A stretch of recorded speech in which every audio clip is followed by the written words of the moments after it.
বৃহস্পতিবার সন্ধ্যা থেকে শুক্রবার শুরু হয়ে যায়। শুক্রবার বা জুমার দিন, এই দিন সম্পর্কে কোরআন এবং হাদিস থেকে ঘেঁটে আমরা 14টা আমলের কথা একটা লম্বা বড় ভিডিওতে বলেছি। আজকে সেখান থেকে আমি সংক্ষেপ করে এই 14টার মধ্যে আবার অতি গুরুত্বপূর্ণ 5টা আমলের কথা বলবো ইনশাআল্লাহ। নাম্বার 1, সবচেয়ে বেশি যেটা করতে হবে পরিমাণে, জুমার দিন জুমার রাত, বৃহস্পতিবার সন্ধ্যা থেকে নিয়ে শুক্রবার সন্ধ্যার আগ পর্যন্ত পরিমাণে সবচাইতে বেশি করতে হবে যে আমলটা, সেটা হলো দুরূদ শরীফের আমল।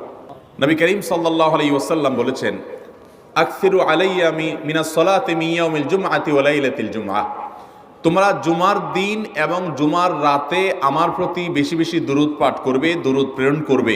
ফা ইন্না সালাতাকুম মা'রুদাতুন আলাই, কারণ তোমরা যে দুরূদ পাঠ করো এটা আমার কাছে পেশ করেন আল্লাহর ফেরেশতারা এবং